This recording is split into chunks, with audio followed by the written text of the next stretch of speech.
After living in another country for 8 years, I returned home to surprise my daughter. But instead of hugs, I saw my daughter on her knees washing the floor in torn clothes, while my son-in-law and his friends laughed. "This is my cheap servant." Then I decided to give them another surprise, one that would change their lives forever. Before we continue, please subscribe to the channel and let us know where you are listening in the comments. The streets of Lakewood looked smaller than I remembered. 8 years had passed since I'd driven through this neighborhood, back when the trees were younger and the house at the end of Maple Drive still belonged only to my daughter. I'd sold 3 auto repair shops in Calgary to buy her that place. Every dollar I'd saved over 30 years, handed over with pride. She'd cried when I gave her the keys. 24 years old then, fresh out of college, talking about the garden she'd plant and the porch she'd refinish. The rental car smelled like artificial pine. I'd landed at Denver that morning, picked up the sedan, and spent 45 minutes rehearsing what I'd say when I surprised her. "Happy birthday, baby girl. Thought I'd see you in person this year. Maybe we could talk about why you look so tired on our last video call." I turned onto Maple Drive. The house sat 3 lots down, a modest 2-story with blue shutters I'd helped her paint one summer. Except the shutters weren't blue anymore, or maybe they were, under the dirt and peeling chips. I slowed the car. The lawn had gone wild, brown patches spreading like disease. A crack split the front window. The rose bushes Celeste had loved lay tangled and dying against the foundation. Something cold settled in my chest. I parked at the curb and sat there, hands on the wheel. This wasn't the house I remembered. This wasn't the life she'd described in our monthly calls. "Everything's great, Dad. Just busy with work. Leo's wonderful. We're thinking about renovating the kitchen." The front door stood slightly ajar. I grabbed my suitcase from the trunk and walked up the path, stepping over newspapers yellowed by weather. The porch boards sagged under my weight. Through the gap in the door, I heard voices, male, laughing about something on television. Football commentary mixed with the clink of bottles. I pushed the door open slowly. It didn't creak. The hinges were well oiled, like someone came and went often, casually, without announcing themselves. The entryway opened into a hallway. Family photos on the wall, except they were crooked, one frame cracked. The air smelled stale, like windows hadn't been opened in weeks. I set my suitcase down carefully and listened. The voices came from the living room to my left, but something else caught my attention. A rhythmic scrubbing sound from deeper in the hall. I moved forward. My shoes were quiet on the hardwood. Then I saw her. Celeste was on her knees in the middle of the hallway, bent over a bucket of soapy water, scrubbing at the floor with both hands. Her hair hung loose, unwashed, hiding her face. She wore sweatpants and an old t-shirt torn at the shoulder, exposing pale skin mottled with bruises, purple and yellow, fresh enough to still hurt. Her arms were thin, thinner than I'd ever seen them, and more bruises marked her elbows and wrists in fingerprint patterns. My hand found the doorframe, the suitcase handle cut into my palm. She didn't know I was there. She just kept scrubbing, mechanical, like she'd been doing it for hours. Her shoulders hunched forward in a way that made her look smaller, breakable. This was my daughter. This was my baby girl, who used to climb trees and fix carburetors with me in the garage. This was the woman who'd graduated summa cum laude and talked about opening her own consulting firm.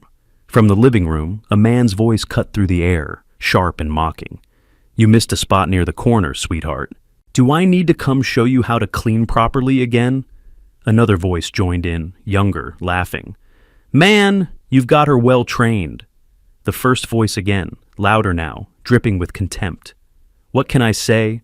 Some people are born to serve. Faster, my cheap help. I have guests and you haven't cleaned that stain." Celeste flinched. Her hands moved faster over the floor, the rag making wet circles on wood that already looked spotless. "I'm trying," she whispered, so quiet I barely heard it. "I'm sorry." The world narrowed to that hallway, to my daughter on her knees, to the bruises in the torn shirt, and the way she apologized to someone who spoke to her like she was nothing. I'd given her this house. I'd met Leo twice on video calls, smiled, and congratulated them when they got married. I'd sent money when she said they needed help with repairs. I'd believed her when she said everything was fine. My knuckles whitened around the suitcase handle. The rage that flooded through me was cold, surgical, nothing like the hot anger of my youth. This was the fury of a father who'd failed to protect his child. This was the realization that I'd handed her to a monster and walked away. I took one step forward. The floorboard creaked under my weight. Celeste's head snapped up. Her eyes went wide when she saw me, not with joy, not with relief, with pure terror. "Dad?" The word came out strangled. She dropped the rag, scrambled to her feet, and moved toward me with her hands up like she was trying to stop a collision. "What are you? Please, you need to go. Please." Her face, now that I could see it clearly, was worse than her arms. A bruise spread across her left cheekbone, greenish-yellow at the edges, purple-black at the center. Her lower lip was split, scabbed over. When she reached for me, her fingers trembled. "Celeste." My voice came out harder than I intended. "What is this? What's happened to you?" She shook her head frantically, glancing back toward the living room. "You can't be here. You need to leave right now. I'll call you later. I'll explain. Just please." "Who the hell are you?" I looked past my daughter. A man stood in the hallway entrance, beer bottle in one hand, the other scratching his chest through a stained white t-shirt.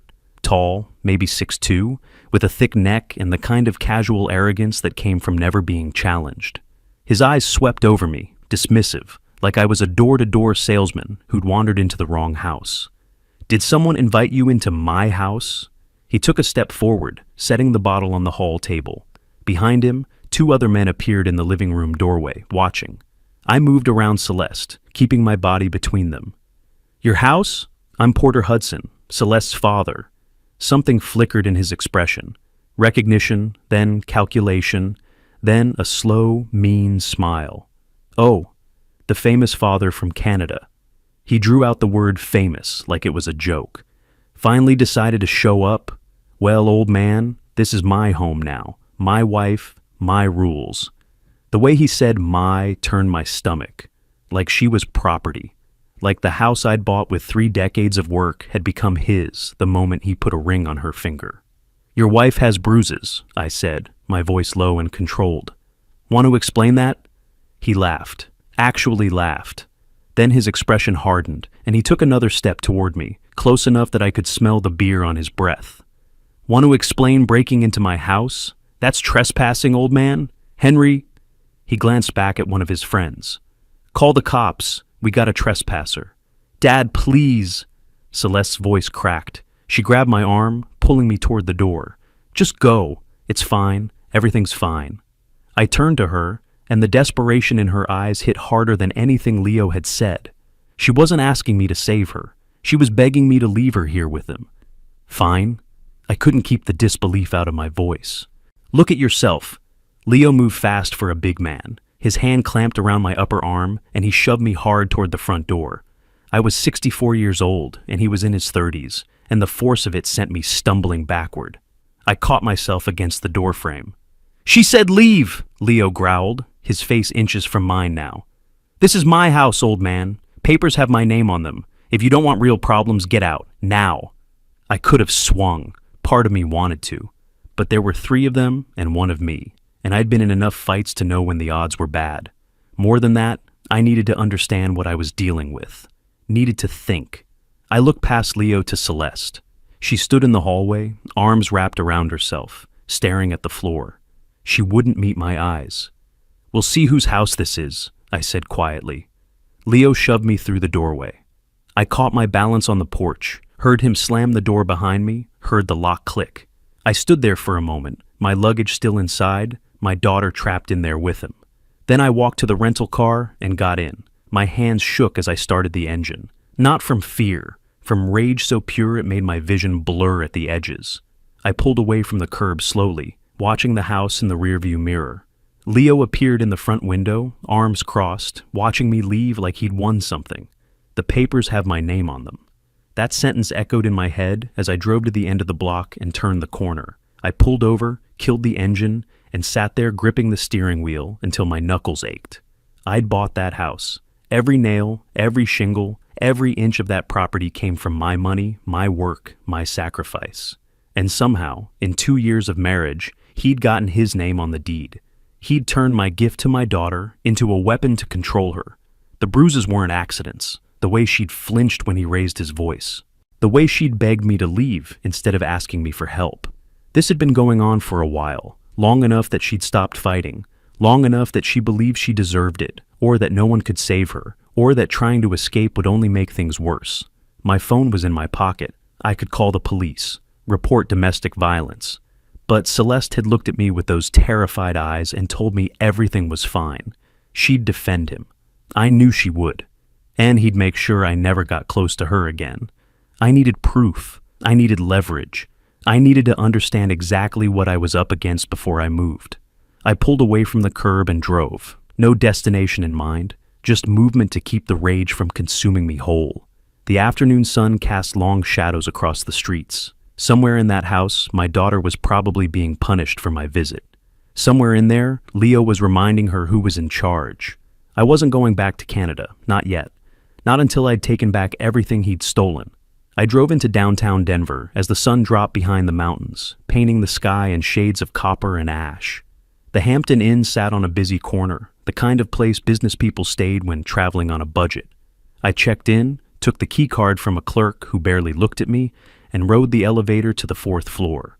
Room 412 was generic, beige walls, industrial carpet, a queen bed with a burgundy comforter that had seen 1,000 guests. I dropped my suitcase on the luggage rack and sat on the edge of the mattress, staring at the painting of abstract mountains bolted to the wall. My phone buzzed. A text from an unknown number. "Dad, it's me. Don't come back. Please don't make this worse." I read it 3 times before setting the phone face down on the nightstand. She'd gotten my number from our video call history. She was reaching out to push me away. I opened my laptop instead and typed "Property Law Attorney Denver" into the search bar. The screen filled with names, firms, professional headshots of people in expensive suits promising results. I clicked through several, reading reviews, checking credentials, until I found Bernice Cole and Associates, 15 years of property litigation experience, former prosecutor. The reviews mentioned words like relentless and thorough. I sent an email at 8:30 that night. Need urgent consultation regarding property fraud and gift deed violation. Will pay standard rates. Please respond ASAP. While I waited, I pulled out a small notebook I'd bought at a gas station on the drive over. I wrote down everything I could remember about the original transaction 10 years ago. The gift deed, the closing appointment at the title company, the clause the agent had mentioned in passing, something about residential use only, family occupancy. I searched through my email archives, typing Celeste House Deed into the search bar. 3 screens of results. I scrolled until I found it. A PDF attachment from March 2015. Subject line, "Your daughter's new home. Congratulations." I downloaded it, printed it at the hotel's business center down the hall, the machine humming and clicking in the empty room at 9 o'clock at night. When the pages slid into the tray, I read them under the fluorescent lights. There it was halfway down page 2. Property to be used solely as primary family residence. Commercial use, rental, or use as business collateral prohibited without grantor consent. I'd forgotten about that clause. The title agent had added it as protection, standard procedure for gift deeds to prevent tax complications. At the time, it had seemed like paperwork formality. Now, it was leverage. My phone chimed. An email from Bernice Cole's office. "Ms. Cole can see you tomorrow at 9 a.m. Please bring all relevant documentation." The next morning, I took the elevator to the 23rd floor of a glass tower 3 blocks from my hotel. Bernice Cole's office had floor-to-ceiling windows overlooking the city, leather chairs, and a mahogany desk that probably cost more than my first car. She was in her 40s, dark hair pulled back, wearing a charcoal suit that fit like it had been tailored specifically for her. "Mr. Hudson." She shook my hand with a grip that meant business. "Tell me what we're dealing with." I slid the deed across her desk. She put on reading glasses and scanned it, her expression shifting from neutral interest to something sharper. "Your son-in-law's name isn't on the original deed," she said. "He got added later, 2 years ago, after they married. Did you consent to that?" "I didn't know about it until yesterday." She set the document down and folded her hands. "Mr. Hudson, this is actually stronger than most cases I see. If your son-in-law used this house as collateral for business loans, he violated the gift deed terms. We can challenge his ownership. How long will this take? Depends on how cooperative he is. If he fights it, could be months. And my retainer is $5,000. My hourly rate is $350. I pulled out my checkbook. I'll write you a check now. How do we start? First, we need proof he's using the house commercially. Business loans, company registration, anything showing that address used for his construction company. I spent the next 2 weeks becoming invisible. I drove to the county recorder's office and requested property records for the Lakewood address. The clerk, a tired woman in her 50s, pulled up the file and let me photograph the relevant pages with my phone. I found liens, transfers, amendments, and there, dated 18 months ago, a recorded lien from Rocky Mountain Equipment Finance, $75,000. Debtor, Leo Spencer, Spencer Construction, SLC. Collateral, residential property at the Lakewood address. I photographed construction sites where trucks bearing the Spencer Construction logo sat idle in the mud. I drove past the Lakewood house at different times, never stopping, just observing. One afternoon, I saw a company truck in the driveway, and through my telephoto lens, borrowed from a pawn shop for $40, I captured business documents spread across the dashboard. The letterhead showed the Lakewood address. I called Bernice from a coffee shop in Lakewood, watching the house from 2 blocks away. I found it, I said. County records show a lien on the property, $75,000 to Rocky Mountain Equipment Finance. The loan application lists it as collateral for Spencer Construction. Her satisfaction carried through the phone. That's what we needed. I'll draft a formal demand letter. 3 days later, I sat in her office again. She slid an envelope across the polished desk. "This goes certified mail today," she said. "He'll have it by tomorrow." Then we wait. I picked it up. The weight of it felt right, substantial. The first move. Bernice called me 3 days later while I was pouring coffee in the hotel room, the morning news playing on mute in the background. "He signed for the letter yesterday afternoon," she said without preamble. "Now we're on the clock. 30 days for him to comply, or we file the motion in court." I set the coffee pot down carefully. "What are the chances he actually removes the lien?" "Low. He'd need to refinance or pay off the loan outright. Given what we found about his company's debts, neither is likely."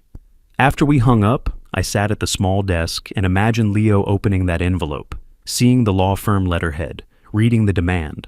I hoped it ruined his breakfast. At the Lakewood house, it did worse than that. I didn't witness this part, but I pieced it together later from what Celeste told me, from public records, from the pattern of what came next.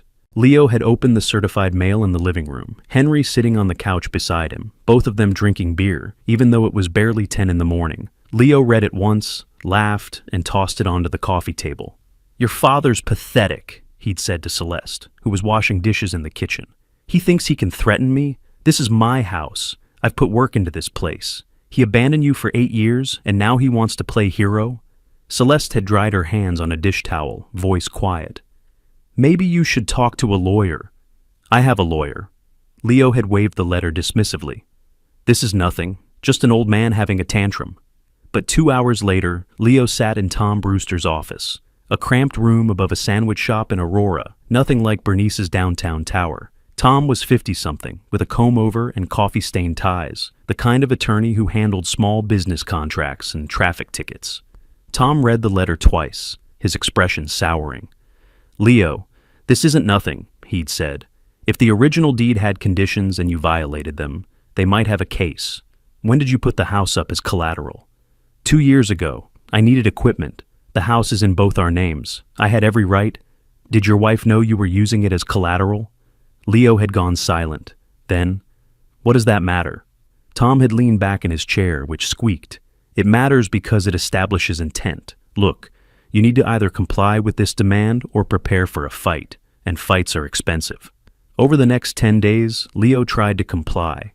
He walked into Mountain States Credit Union, wearing his best button-down shirt, freshly shaved, projecting the confidence of a successful contractor. He sat across from Patricia Sanchez, a loan officer with kind eyes and 15 years of experience spotting bad risks. He slid his refinance application across her desk. She reviewed it, her expression shifting from professional neutrality to something apologetic.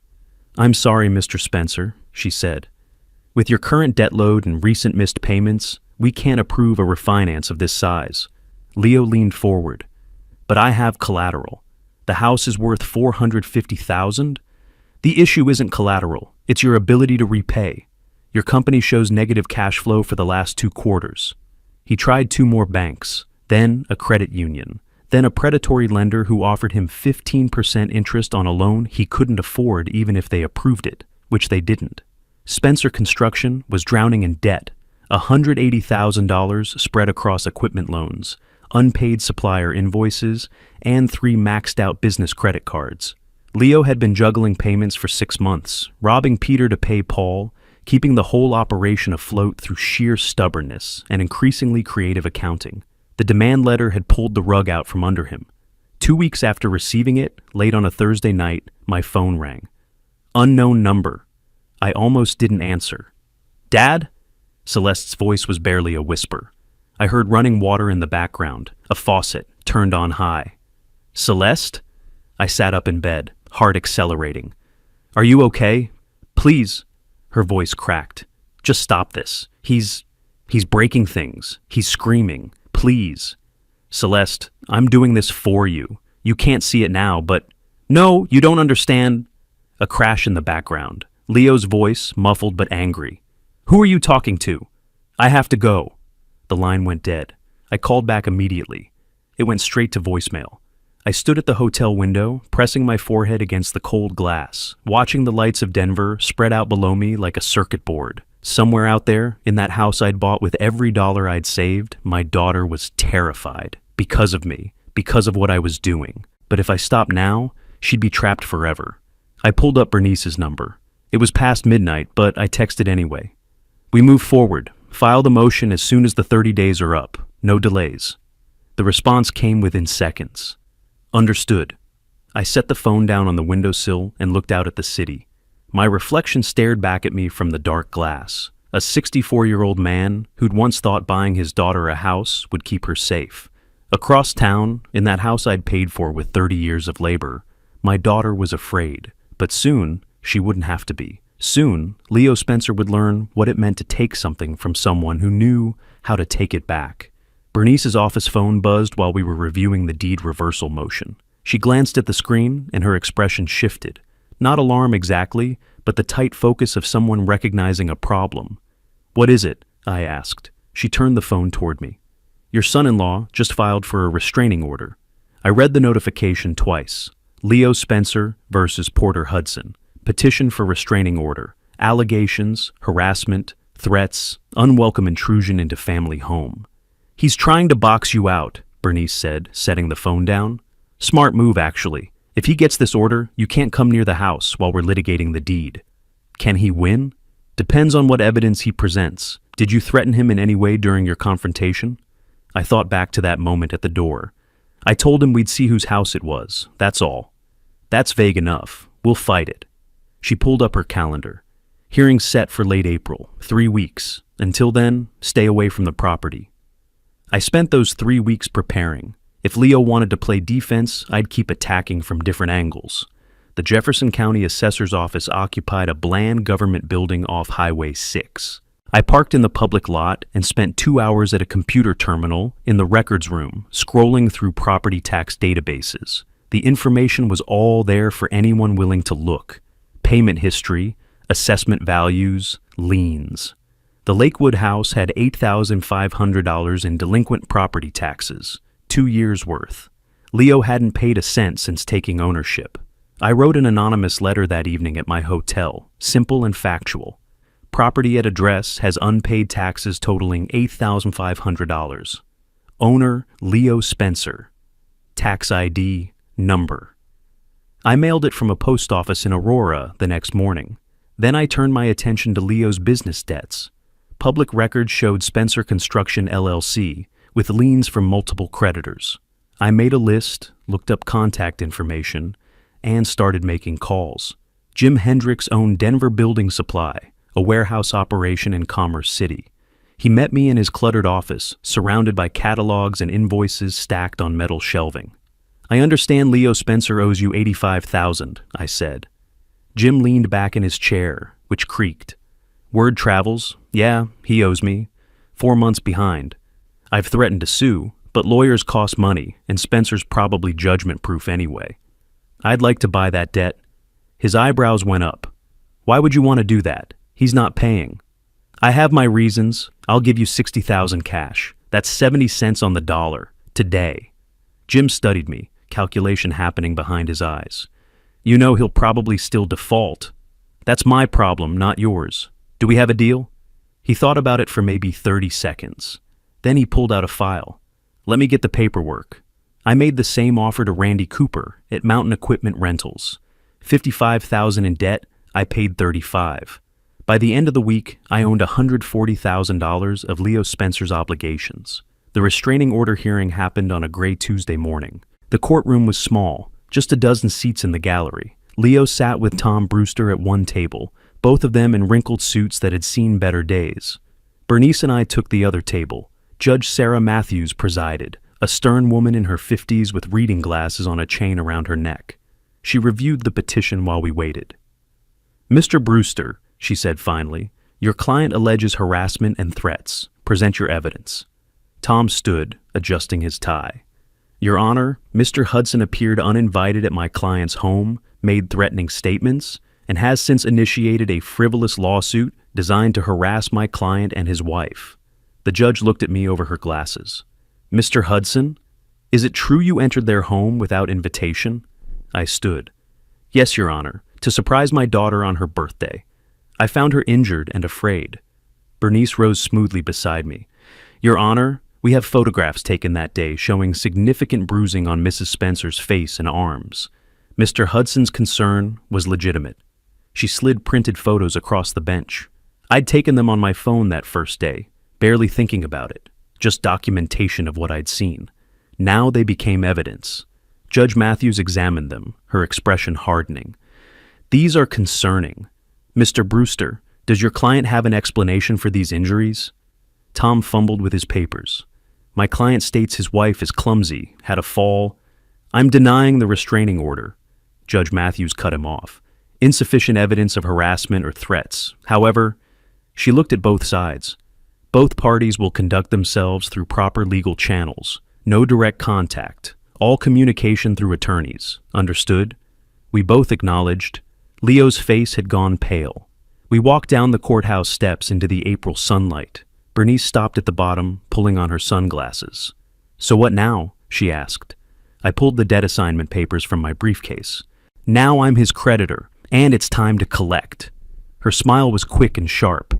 I'll draft the demand letter. I nodded, tucking the papers away. Across town, Leo had no idea what was coming, but he would, soon enough. Bernice called me a week later, satisfaction in her voice. The debt collection letter was delivered this morning, certified mail, signed for, at his office. I was sitting at the hotel room desk, coffee going cold beside my laptop. How long before he responds? If he's smart, immediately. If he's desperate, he'll try to negotiate. Either way, we gave him 30 days. He doesn't have $140,000. I know, Bernice said. That's the point. She called again 2 days later. He reached out, wants to negotiate a payment plan. And I told him no, full payment in 30 days, or we file for involuntary bankruptcy of Spencer Construction. I heard something in the background of her call, papers shuffling, a door closing. How'd he sound? Panicked. Over the following weeks, I kept watching. Not from close range, the judge's warning had been clear, but I had other ways of gathering information, public records, business databases, and Bernice had contacts in the construction industry who heard things. Leo's business was collapsing faster than I'd anticipated. 2 major clients, Mountain View Homes and Denver West Development, had canceled their contracts. Word in the industry was that Spencer Construction had fallen behind on deadlines, quality issues on the projects, too many corners cut. When you're hemorrhaging money, you make mistakes. When you make mistakes, you lose clients. When you lose clients, the hemorrhaging gets worse. Bernice's investigator, a former paralegal named Rita, who freelanced for several law firms, gave me updates every few days. His crew quit, Rita told me over coffee at a diner near the courthouse. 3 weeks behind on payroll. The foreman walked off a job site with the whole team. When? Yesterday. Left Leo standing there with half a foundation poured and no one to finish it. I stirred my coffee, thinking. What about his equipment? He's been trying to sell it. Hit up 3 dealerships this week. Problem is, most of it's financed. He got $30,000 for what wasn't encumbered, but that's barely a dent in what he owes you. 30,000 out of 140. The mathematics were brutal and simple. Rita pulled out her phone, showed me photos she'd taken from public areas. Leo's construction office, lights off in the middle of a weekday. His truck parked at the Lakewood house at 2 in the afternoon when he should have been on a job site. He's falling apart, she said. I studied the photos. Keep watching. That evening, Bernice forwarded me an email. Leo had sent another plea for a payment plan. Bernice's response was 3 sentences. Our position remains unchanged. Full payment of $140,000 within 30 days from original demand. Failure to comply will result in bankruptcy filing. 2 weeks after the debt demand letter, Rita called with something different. Your son-in-law tried to call you, she said. Well, not you directly. He called my office asking for your contact information, wanted to speak with you personally. What did you tell him? That all communication goes through your attorney, per the judge's order. She paused. He sounded drunk, Mr. Hudson. It was 3 in the afternoon. I thanked her and hung up. Then I sat at the window, looking out at Denver's skyline. Somewhere out there, Leo Spencer was unraveling, his business dying, his debts crushing him, his options narrowing to nothing. Part of me, a small part I wasn't proud of, felt satisfaction. This was what happened when you hurt someone I loved. This was the price. But another part, the part that remembered Celeste's terrified whisper on that late-night phone call, felt only urgency. I needed to break him completely before he broke her worse. Rita sent me one final piece of intelligence near the end of April. She'd been parked near the Lakewood house, at a respectful distance, nothing that violated the judge's order, and had photographed Leo and Henry leaving together around 10 p.m., both of them stumbling slightly. They'd gone to a bar 3 blocks away, some dive called the Dusty Boot. He was there until closing, Rita reported. 2 a.m. Henry drove him home. Leo could barely walk. The next morning, she went back and talked to the bartender, bought him a beer, asked casual questions. The bartender remembered them, hard not to. Leo had been loud, bitter, going on about someone destroying his business. He kept saying someone bought his debts, the bartender had told Rita. Kept talking about some old man who was taking everything from him. His friend kept telling him to calm down, but he just got louder. I read Rita's report twice. Leo understood what I was doing. He saw the pattern, the systematic dismantling. He knew I was coming for everything he had. Good. Let him see it coming. On the last day of April, exactly 30 days after the debt demand letter, Leo made one final attempt. He called Bernice's office and offered the $30,000 from his equipment sales, plus a promissory note for the remaining $110,000 payable over 5 years. Bernice didn't even consult me. Rejected, she emailed, proceeding with bankruptcy filing tomorrow. I walked to the window of my hotel room, looking toward the mountains in the distance. The peaks still held snow, white against the blue sky. Leo Spencer had 1 night left before his world finished collapsing, and somewhere in that house I'd bought for my daughter, Celeste was waiting. Waiting for this nightmare to end. Waiting to be free. One more move, and she would be. Bernice was reviewing documents when I arrived at her office on a Tuesday morning in late May. The city spread out behind her through the floor-to-ceiling windows, bright and indifferent. He defaulted, she said without looking up. The 30 days expired yesterday. No payment, no contact, nothing. I sat across from her. What's next? She slid a paper across the desk. This came through this morning. Jefferson County tax assessor placed a lien on the Lakewood property. $8,500 in unpaid property taxes. I picked up the document, scanned it. The county had moved quickly after my anonymous tip weeks ago. How long does he have?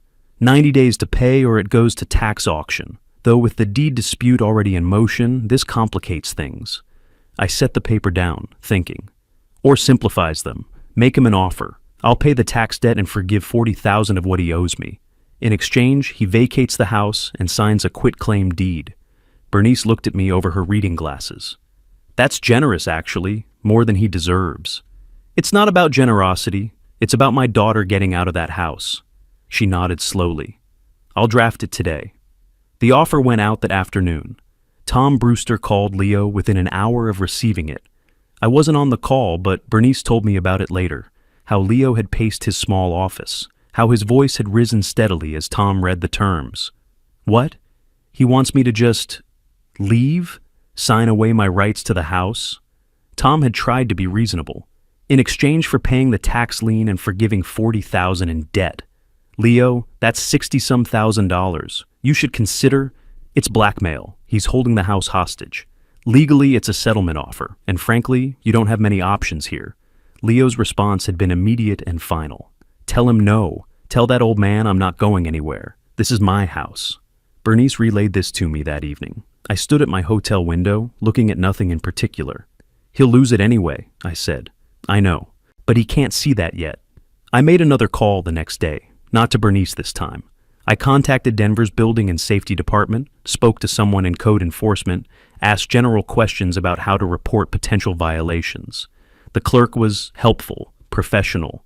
All reports could be made anonymously. Inspectors would investigate any credible complaint. I'd been keeping Rita's surveillance reports. She'd documented Leo's recent construction projects, rushed work, cut corners, the desperate scramble of a man trying to save a dying business. I compiled addresses, project details, and sent them to the city.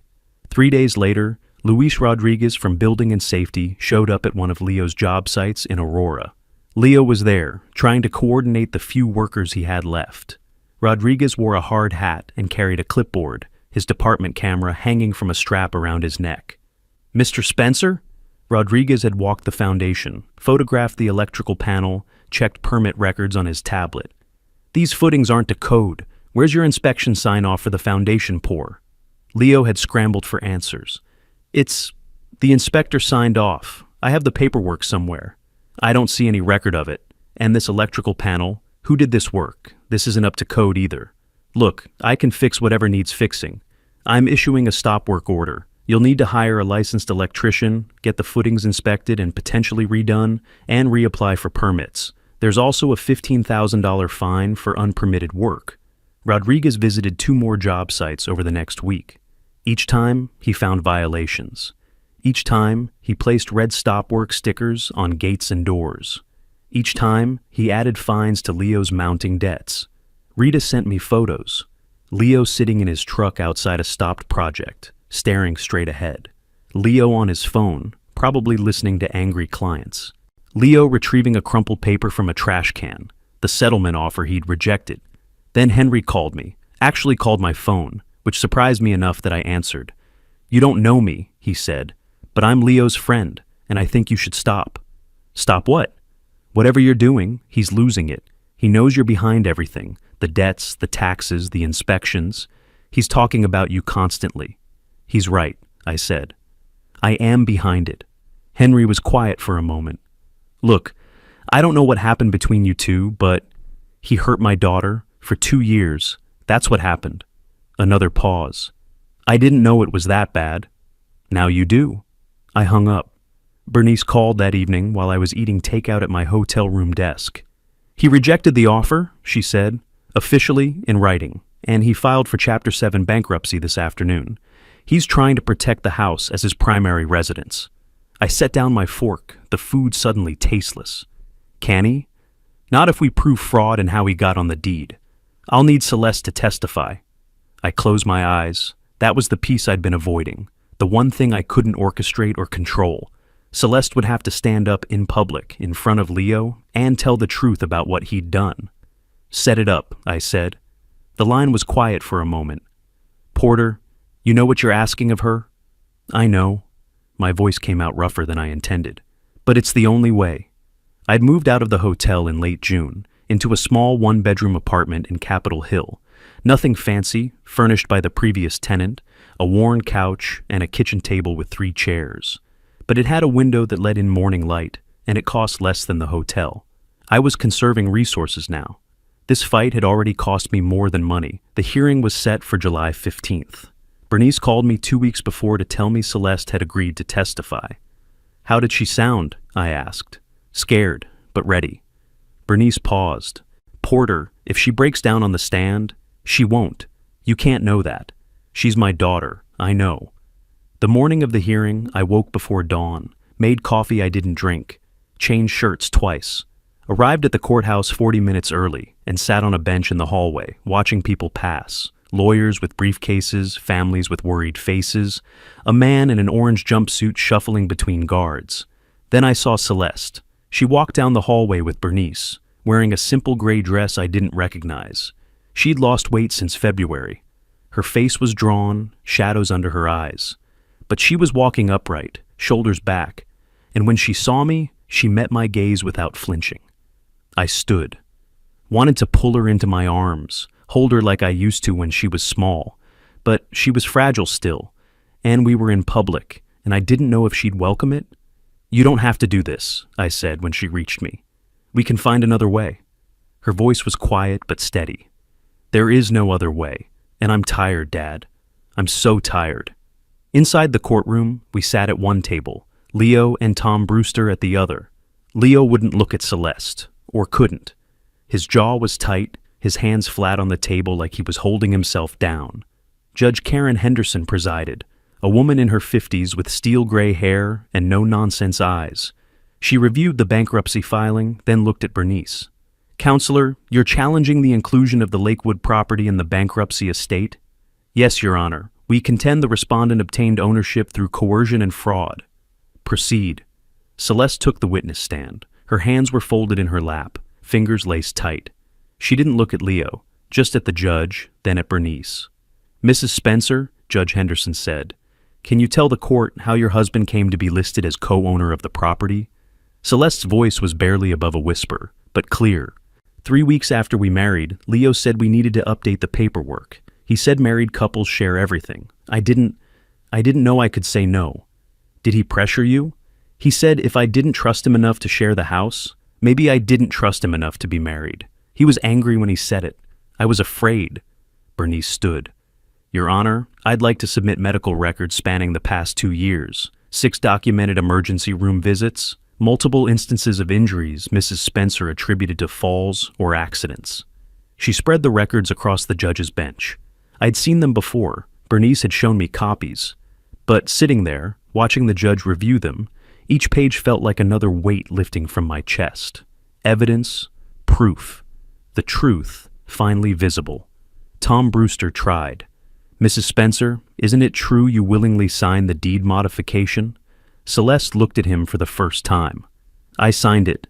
I don't know if willingly is the right word." Judge Henderson was still reviewing the medical records, her expression growing harder with each page. "These injuries are consistent with domestic violence. Does the respondent wish to address this?" "Your Honor, my client maintains these were accidents." Leo exploded. He stood so fast his chair scraped backward. "She's lying. She's making this up with her father. They planned this." The judge's voice cut like a blade. "Mr. Spencer, sit down. One more outburst and you'll be removed from this courtroom." But Leo was past hearing. He pointed at Celeste, his face red. "You told me you loved me. You said—" The bailiff moved forward. Tom grabbed Leo's arm, pulling him down. Leo shook him off, but sat, breathing hard, his eyes wild. Judge Henderson waited until the room was quiet. Then she spoke, her voice measured and final. "I've heard enough. The house at the Lakewood address was gifted to Celeste Hudson prior to this marriage. The addition of Mr. Spencer as co-owner appears to have been coerced. The property is hereby excluded from bankruptcy protection and removed from Mr. Spencer's asset schedule." She wasn't finished. "Furthermore, I'm issuing a temporary order. Mr. Spencer is to vacate the property within 48 hours pending final determination of ownership. Mrs. Spencer, I'm also granting a temporary restraining order. Mr. Spencer is not to contact you or come within 500 feet of you. We'll reconvene in 30 days for final ruling." We left the courthouse together, Celeste and me. She walked beside me silently until we reached my car. When I opened the passenger door for her, she finally spoke. "I should have done it 2 years ago. I couldn't see a way out until you came back." I drove us to my apartment. It wasn't much to offer. 1 bedroom, basic furniture, nothing like the house she'd grown up planning to make her own. But it was safe. And right now, safe was everything. That evening, Celeste stood at the window, looking out at the Denver skyline. The city lights were just beginning to glow in the dusk. "What happens now?" she asked. I pulled out my phone. An email from Bernice received 10 minutes ago. Subject line, "Final hearing scheduled, August 15th. "Now we finish it," I said. She turned to face me. For the first time since I'd found her on her knees scrubbing that floor, she almost smiled. "Okay," she said, "let's finish it." The courtroom was quieter for the final hearing. Fewer people in the gallery, less tension in the air. Or maybe I was just calmer now, knowing how this would end. Celeste sat beside me, her hands folded in her lap. She'd gained a little weight back over the past month. Not much, but enough that her face didn't look so hollow. She was wearing a simple navy dress and her hair was pulled back. Professional, composed. Nothing like the woman I'd found on her knees scrubbing that hallway floor. Judge Henderson entered. We all stood, then sat. She opened a folder and adjusted her reading glasses. "I've prepared a written decision," she said, her voice carrying across the room. "After reviewing all testimony and evidence, this court finds that Mr. Leo Spencer was added to the property deed through coercion and manipulation of Mrs. Celeste Spencer. The original gift deed from Mr. Porter Hudson to his daughter remains valid. Mr. Spencer's ownership claim is hereby nullified." Celeste's hand found mine under the table. Her grip was tight. "The property located at the Lakewood address is restored to the sole ownership of Celeste Hudson Spencer. Furthermore, Mr. Spencer violated the temporary restraining order by attempting contact through a third party. This court finds his behavior demonstrates a pattern of control and disregard for legal boundaries." Across the aisle, Leo sat slumped in his chair. His court-appointed attorney, Tom Brewster, had dropped him when the money ran out. Looked like he'd rather be anywhere else. "Your Honor," the attorney said, standing, "my client wishes to appeal this decision." Judge Henderson didn't even look up. "That's his right. However, I'm making this ruling final and enforceable immediately. The appeal will not stay execution of this order. This case is closed." Outside the courthouse, Bernice pulled off her sunglasses. "He can't afford to appeal. Court-appointed attorneys don't handle appeals. He'd need to hire someone, and he's broke." "Good," I said. "But I want more. File a civil suit, emotional distress, medical costs, everything." She looked at me for a long moment.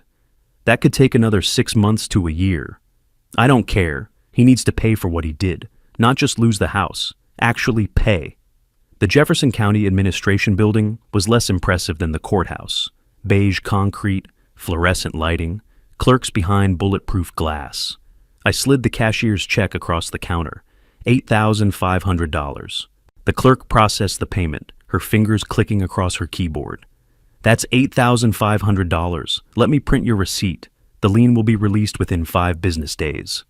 "Make sure it's recorded properly," I said. "I want no complications." "Yes, sir.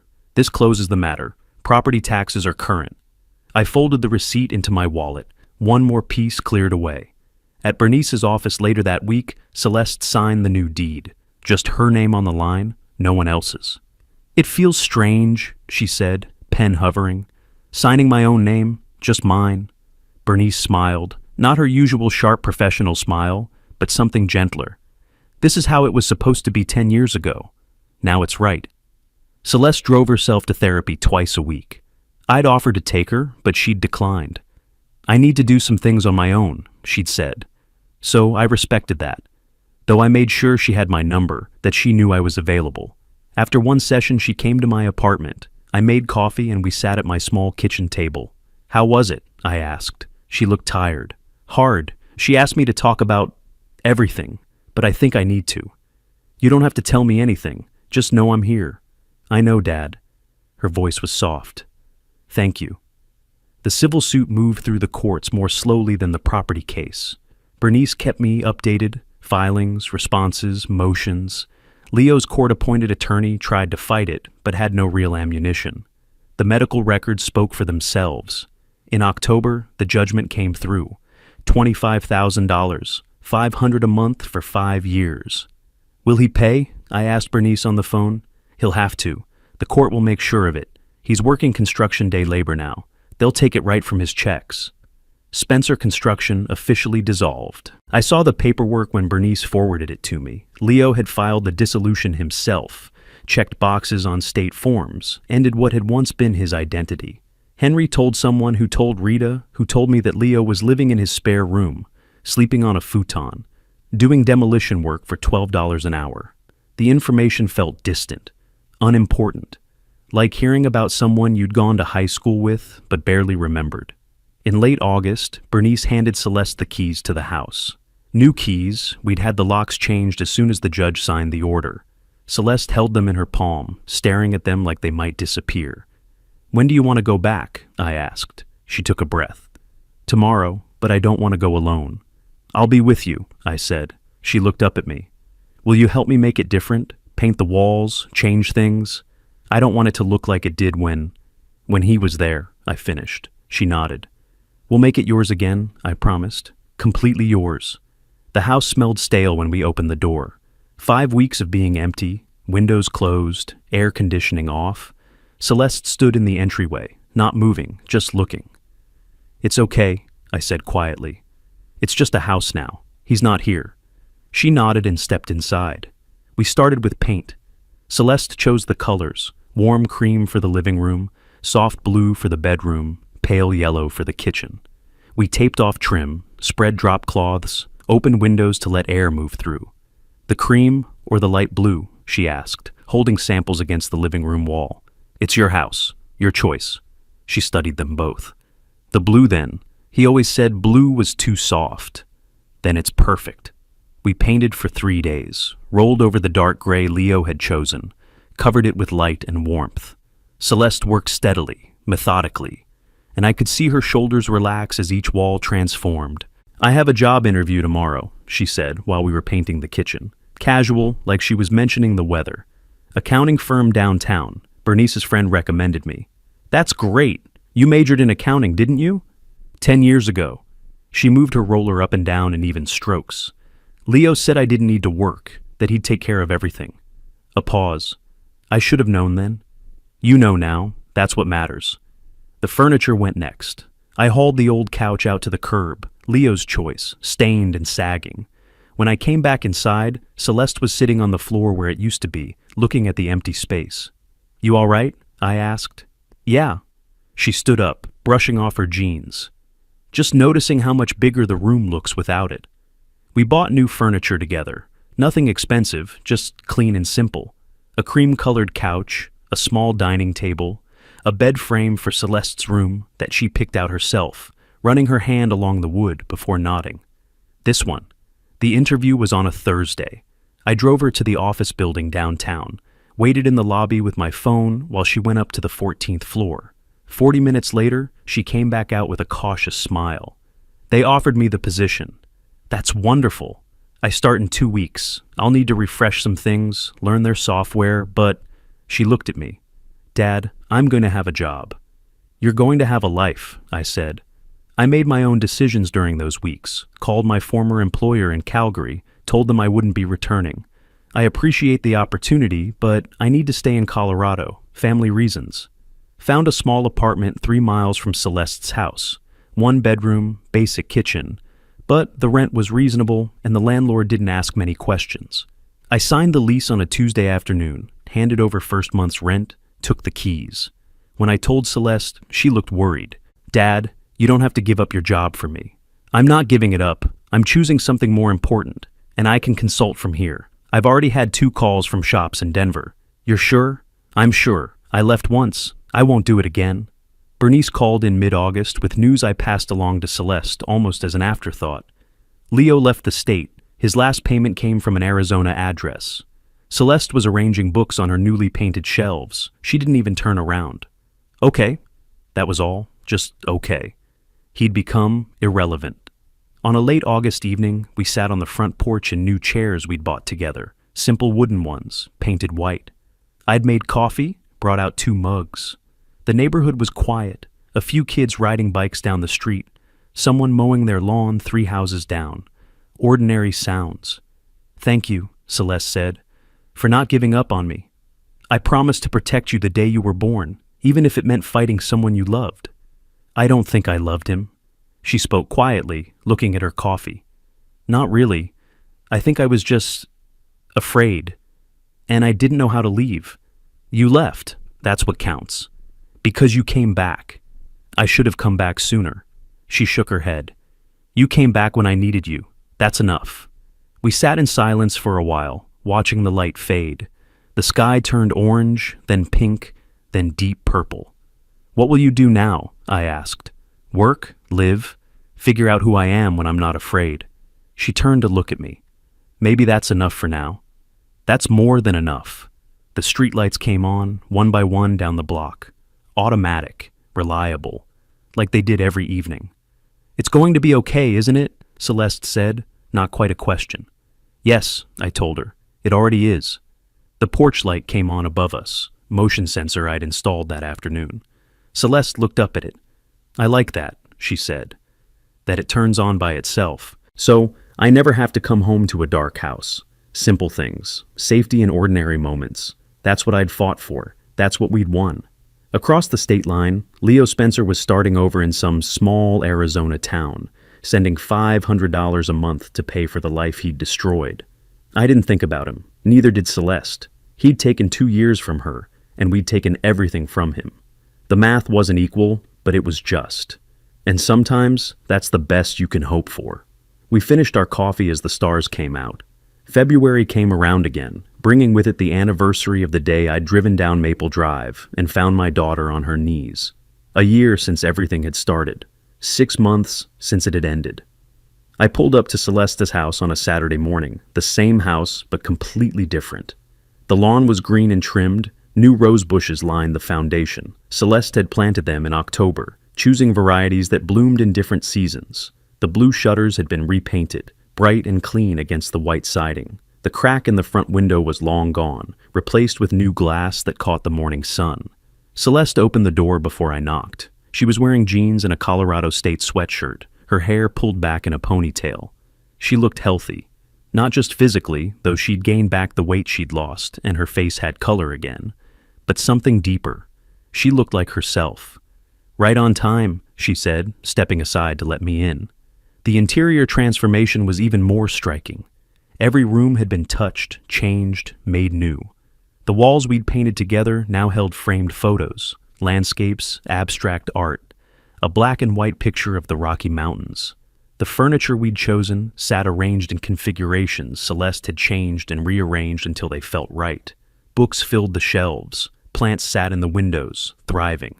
In the kitchen, she'd hung a calendar on the wall. I could see her neat handwriting marking appointments, work meetings, therapy sessions on Tuesdays and Thursdays, lunch with a friend named Monica next week, a reminder to call her father on Sunday.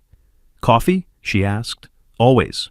While she poured, I noticed the small things, the way she moved through her kitchen with confidence, knowing where everything was, the habit she'd developed of humming while she worked, the absence of the constant checking, looking over her shoulder, listening for footsteps, that hypervigilance that had defined her for so long.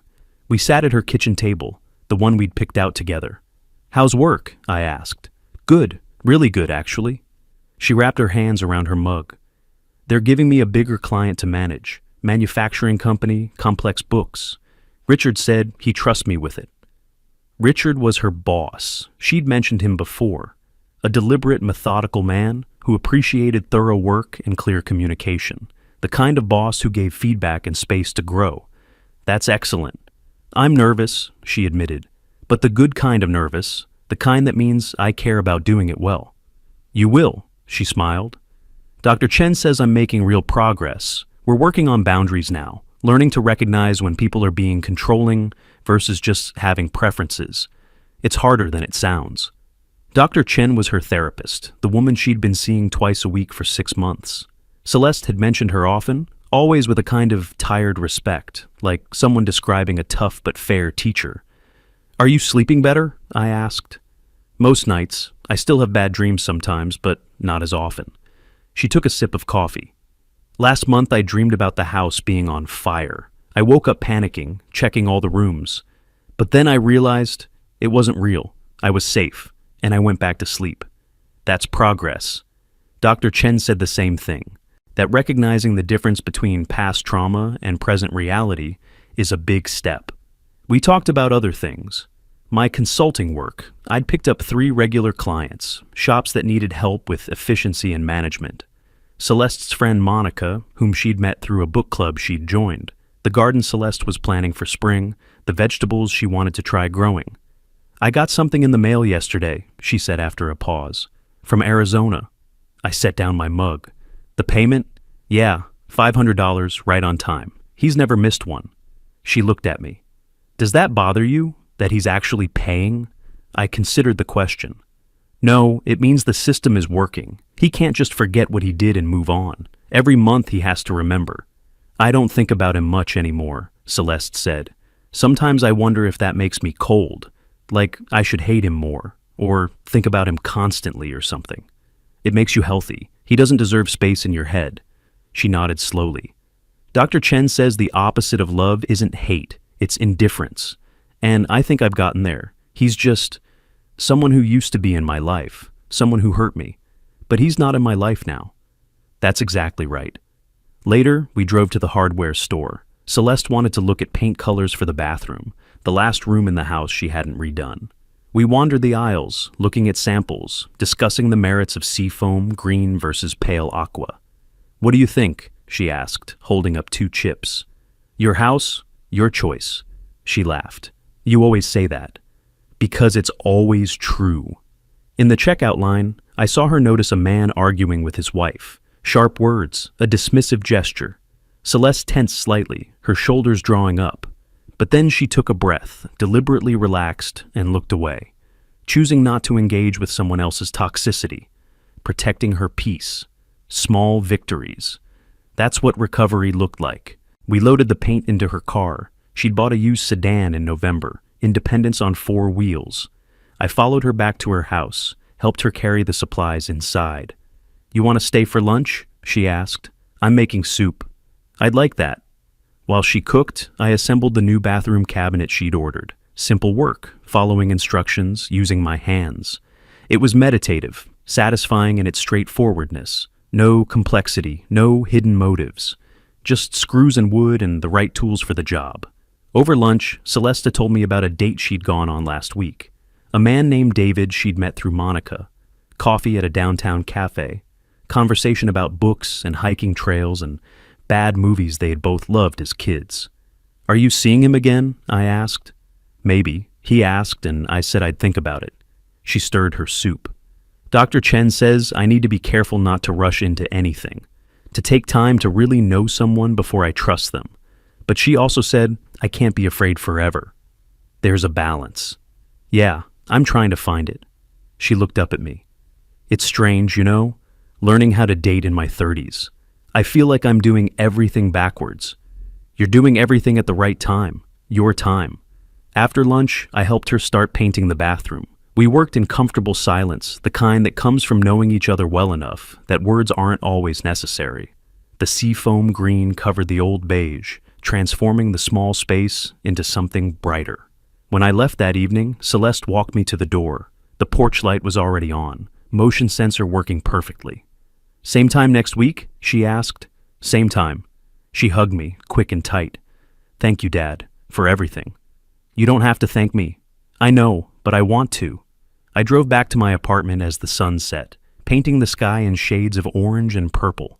The city stretched out around me, full of people living their lives, fighting their battles, finding their way through.